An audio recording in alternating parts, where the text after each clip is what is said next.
Ladies and gentlemen, welcome to the Chanakya Dialogues.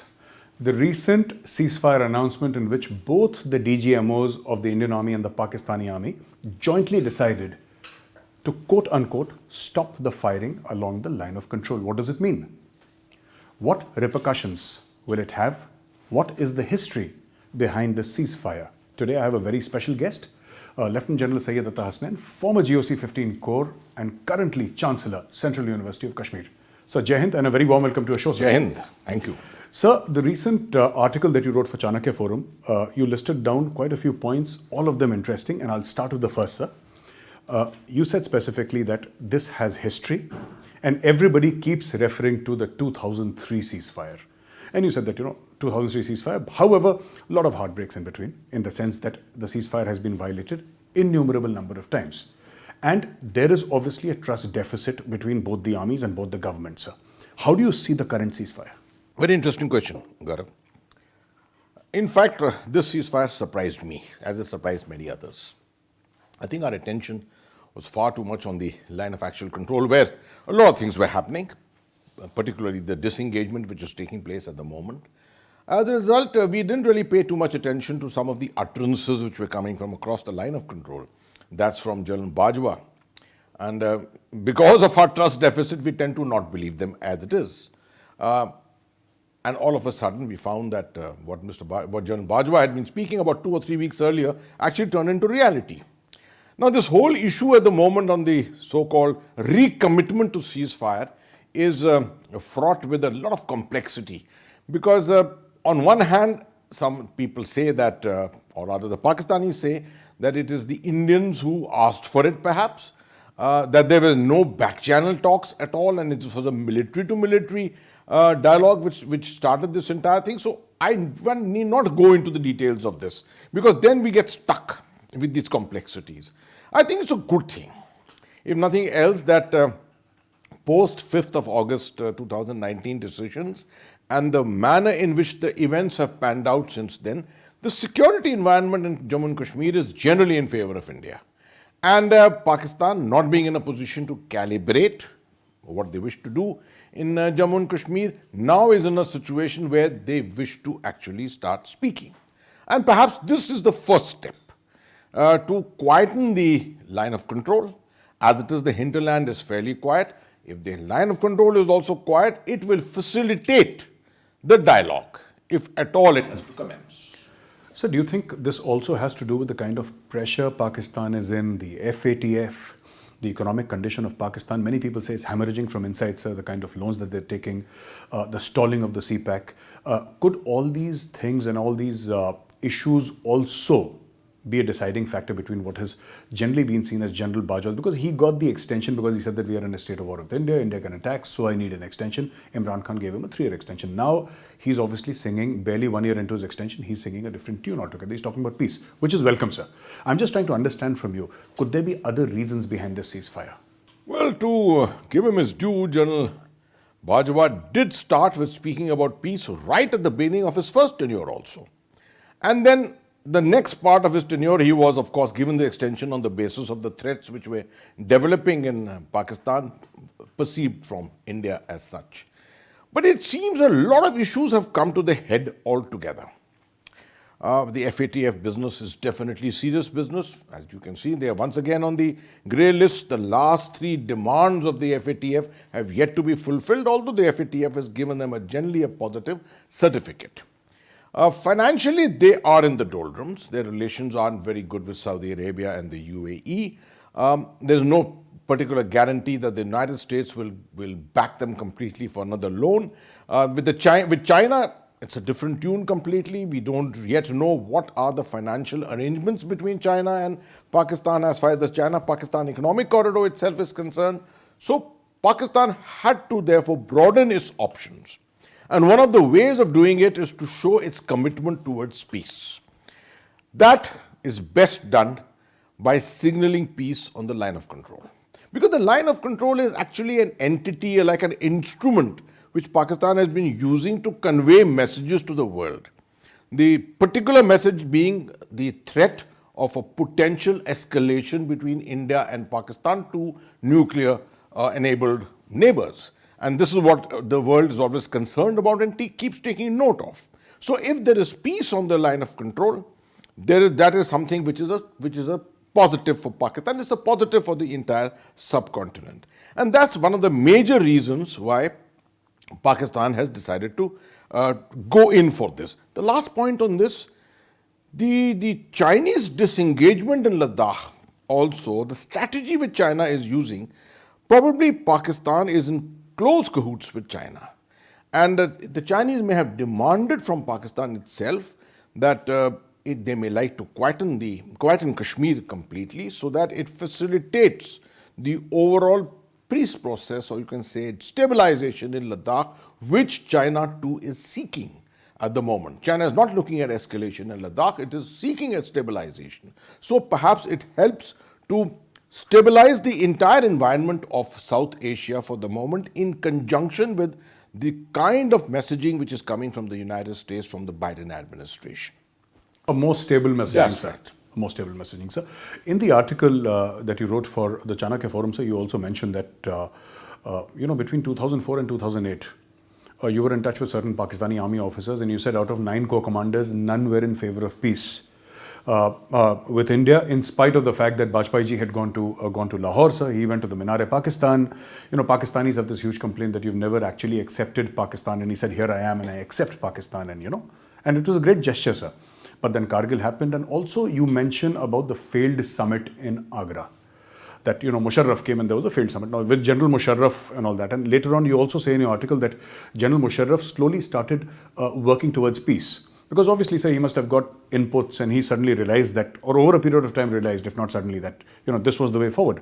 Now you're saying that out of the 9 corps commanders, none were actually in favor of peace because A, the primacy of the Pakistan army, which had to be protected, and of course B, 71. And this 71 argument, sir, you've used time and again, saying that Pakistan has never actually gotten over 1971. It keeps on coming back. That's a mindset. Yes, sir. That's a mindset of the Pakistan army, which actually forced the Pakistan army leadership as early as 1977 to start looking towards retribution for what happened in 71. And actually in 1989, Operation Topak, which President John Zia had conceived, it actually got executed as an overall strategy for seeking that retribution. The war by 1,000 cuts, that was all a part of this. But to come back to your particular question, I think we're looking at the period 1999 to 2008 in particular. Let me put this in the correct context. The story about, or rather the mention of the 9 corps commanders is more a post-retirement, where I was in touch with in the track to diplomacy with a number of senior Pakistani army officers who told me very clearly that in Pakistan there was no energy for any kind of a dialogue with India at that particular time when General Pervez Musharraf was actually pursuing it. And that was 2004 to 2008. And actually that led to the downfall of President Musharraf, or Pervez Musharraf at that time. But to take it back a little further, 1999, when Prime Minister Vajpayee made a visit to Lahore, that surprised Pakistan tremendously. At the same time, Kargil was being planned by Musharraf, and Kargil happened that year. Thereafter, in 2001, you had the Agra summit, which was a failed summit completely. 2001, end of it, you had the attack on Parliament, a terrorist attack on Parliament. 2002, you had Operation Parakram. And despite all these negatives, Prime Minister Atal Bihari Vajpayee did not lose hope. And in 2003, he went to Kashmir and sent out another message of peace. And by the end of 2003, you found a change of heart taking place in Pakistan. Musharraf himself started getting deeply influenced by the thinking of someone like Prime Minister Atal Bihari Vajpayee. He realized that Vajpayee was a philosopher. He was a statesman. India had at its head a statesman leading India, while Pakistan had a general leading Pakistan. He also wanted to perhaps go down into the annals of history as someone who actually brought Pakistan peace. And that is what perhaps enthused him, motivated him to joining hands with Vajpayee. And subsequently with Manmohan Singh. And the peace process for about 4 years was played out in a back-channel diplomacy between two very prominent ambassadors, Tariq Aziz from Pakistan and Satinder Lamba from India. But 2611, it threw water on everything. All the last 4 years' achievements, everything went from that. Not to say that there was any finality about the success of this whole mission, because as I told you, the 9 core commanders didn't want it in Pakistan, and I'm not sure how many people in India wanted it at that time. Sure. So we got to look at it from both sides. While this process was going on, we were hopeful, the governments were hopeful that some success will be achieved. An organization called the Deep State in Pakistan, which is the government within a government, the element within the government itself, which controls the Pakistan government and foreign policy and defense policy, that was working against this possibility of peace. And that is the Deep State is the entity which will once again probably work against peace in the current environment.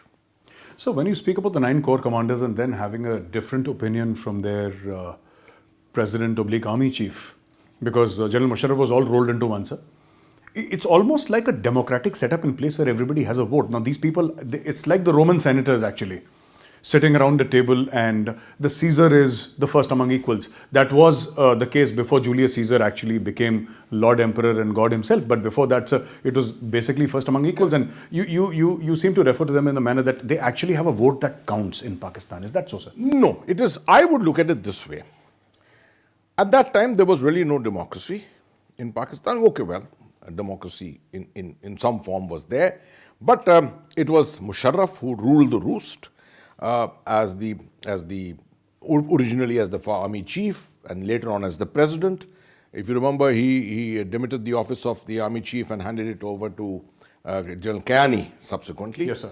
But the 9 core commanders who were there always have control of Pakistan defense policy, foreign policy, in some way or the other. It's like the Army Commanders Conference in India. But the Army Commanders Conference has a say only on military matters, on military budget, on military strategy to some extent. Their foreign policy and defense policy, national defense policy itself, is all controlled by this coterie of 9 core commanders. And of course, the important principal staff officers who are there in the general headquarters of the Pakistan Army. So Musharraf, till the time that he was strong, he was the army chief, had a full control over them. But there were always some kind of bickering against the policy which he was following. And that is what people gave me a feedback to say, that this bickering became bigger and bigger. And that is what perhaps to some extent led to the downfall of Pervez Musharraf, because no one was looking for eventual peace. You have to understand that the Pakistan Army, after all, it has to feather its own nest. It has to see its own position in the pecking order of within Pakistan society, civil society, the military society itself. And if there is peace with India, then where does the Pakistan Army fit into the overall pecking order of the important people in Pakistan? So that all this had to be considered. And the Deep State, of which the 9 core commanders are very much a part of it, they are the ones who really controlled the entire situation and the manner in which Pakistan would look at the future of peace with India. You mentioned Sharm el-Sheikh, sir, in your article, sir. And you said that it was a failed summit. Now we have all studied Sharm el-Sheikh and, taken out all the feathers of the chicken, as it were, sir. What about Sharm el-Sheikh? After 2008, there were efforts still afoot. It's not as if everything had collapsed. There were still efforts afoot. Prime Minister Manmohan Singh was still in the process. This has been traditional with India. You saw after Kargil, Atal Bihari Vajpayee still invited Musharraf to come to Agra. We had the Agra summit. Subsequently, he again extended the olive branch to Musharraf after the parliament attack. So even after 2611, things didn't come to a complete grinding halt. Sharm el-Sheikh was a set-up summit as such. But somehow it became an embarrassment subsequently, because without too much preparation, I cannot exactly recall as to what were the final bullet points of the bulletin which was issued out from there, the joint agreement which was issued out from there. But there were many issues which were to the embarrassment of India. And Prime Minister Manmohan Singh came back and was under a tremendous amount of pressure from the opposition. And therefore, none of this was really followed up in letter and spirit. And India-Pakistan relations remained in a kind of a limbo 2010-11, if you remember, also the situation in Jammu and Kashmir was particularly tense. 2010 in particular, 2011 situation was improving, but everyone knew that there would be an interval of time before India-Pakistan could once again talk about peace, especially after a dastardly attack such as 26/11. 165 people had died in that, a number of foreigners had died in that, and therefore the relationship was really fraught at that particular time. To re-establish that relationship, it would take time. And therefore, Sharm el-Sheikh just came as a blip in the middle to try and re-establish that relationship, but nothing really worked from there. So one question which is on the mind of everyone who keeps a close eye on Pakistan, who reads about Pakistan, sir, and also people who are interested in strategic affairs and geopolitics, sir. Simple one-line question. Do you think the ceasefire will hold? See, 2003, if we go by history, 2003 ceasefire held very well. It held almost till 2012. In the middle, there were, till about 2007-8, it was almost, the ceasefire was almost perfect, except for a few areas in Mendar, etc., where exchanges were there. And in this kind of a situation, I would say both countries, both armies accept bits and pieces of action which take place. Flexibility of approach is always there, and that's also good sometimes. To say that whether we can go back to that time, you must remember that that particular ceasefire was also substantiated, supported to an extent by the political diplomacy which was going on. Back-channel diplomacy which was going on. Satyendra Lamba, Tariq Aziz were also meeting. The relationship between Manmohan Singh and Pervez Musharraf had improved. Before that, the relationship of Atal Bihari Vajpayee with Musharraf was very good, despite the fact that Musharraf had backstabbed Atal Bihari Vajpayee. All this made a difference. Today, the situation is quite different. You find Imran Khan has been on a, I mean, as I mentioned in my article, a fusillade of abuse against the leadership of India. I don't think that's being taken too kindly. Despite that, we have gone in for a ceasefire. Whether this will translate into any element of political outreach, political diplomacy subsequently, that is something we have to wait for. If that doesn't happen, then I give this ceasefire 6 months. And come summer, and come the need for infiltration to increase the number of elements inside the valley, the failure of recruitment, the neutralization of networks by the Indian intelligence agencies, and Pakistan's ability to calibrate the situation in Jammu and Kashmir completely compromised, you will find perhaps that once again Pakistan will probably go back to doing exactly what it has been doing on the line of control. So, my last question, sir. While we may like to believe that there is some general who sits in a room in GHQ Rawalpindi and controls all the terror outfits, however, that is not true, because logic has it, sir. Even in case of General Musharraf, sir, he's been attacked by his own people, sir. They were Air Force people, and the Jaish-e-Mohammed attacked. The Jaish-e-Mohammed attacked him. You're very right. So it's not like there is some general who's controlling. And while this may be a popular narrative in India, it's not entirely true, sir. My last question to you, sir: how do you think these tanzeems, who are on a certain path, some of them are controlled by the ISI and the army, Pakistan army, but many are not, sir. Many are individual operators who sometimes ebb and flow with the army, and when it does not suit them, they go away, sir. How do you anticipate they will take it, sir? This is a very interesting question, and I don't think too many people have attempted to really answer it. But I would say, to attempt to see this in a black and white sort of situation, to say that Pakistan has got certain good terrorists and certain bad terrorists. The good terrorists are all for Pakistan, under control of the Pakistan army, to target the Indian army or target the various objectives in Kashmir. I don't think this is very true. It all works in a environment of grey, very, very complex. Who is exactly working with who is exactly paying who? This remains in the grey completely. I think Pakistan perfected this to a very great extent in this 10-year experience during the first part of the Afghan war when the Soviets were there in Afghanistan. 79 to 89. That's right, 79 to 89, and the Americans came into it, the Saudis came into it, and Pakistan was, of course, leading the whole show. Its intelligence agencies gained all the experience there. The famous book called The Bear Trap, if you Bear remember. Trap, sir. All these, it brings out very clearly the complexities of fighting hybrid. One of our favorite terminologies, which I always keep using, fighting hybrid. Now, in this entire thing, you can't have all friends around you earmarked, given clear tasking that you will do this and you will get into India or get into Kashmir and do this. This is all hazy, all vague. There are some friends, some enemies for some time. Some are fast friends, some are not so fast friends. And this situation keeps panning out in this particular manner. So, as you say very correctly, it's not a question of one DGMI or DGISI or one controlling person sitting in an office and sending out jihadi groups all over and giving them particular tasks. It is a very complex set of networks which are working at any particular time. I think Pakistan has got embroiled into its own networks, as a result of which the complexity of these networks, even the Pakistanis themselves don't understand. And therefore, there may be coteries, there may be elements who are working against the Pakistan state, which the Pakistanis themselves don't realize. And this is what has led them into the kind of situation that they are in at the moment. Despite that, they make the best of it, 70% of it, 80% of it, make use of these elements to target India. As long as India is being targeted, they are happy. Rest of it, they don't want these elements to do anything within Pakistan. Anyone who's working against the interests of Pakistan is considered to be an unfriendly terrorist group and they target them.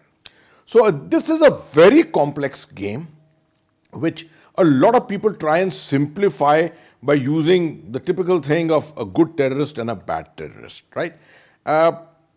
For us to play this game inside Pakistan, I won't even comment on it because this is all covert operations. Sure. And this is something that we should not get involved in discussing because covert operations have their own place and those who are controlling them, who fight them, they know best how to do it. Sure. Thank you very much for joining us, sir. Ladies and gentlemen, with Lieutenant General Syed Atta Hasnain, we were discussing the ceasefire along the line of control, what it means for India. Can we trust the Pakistanis? There is a trust deficit. How does it all happen? What about operations in the Kashmir Valley?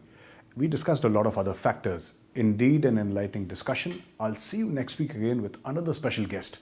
Till then, from our team here at the Chanakya Dialogues, thank you very much for watching and Jai Hind.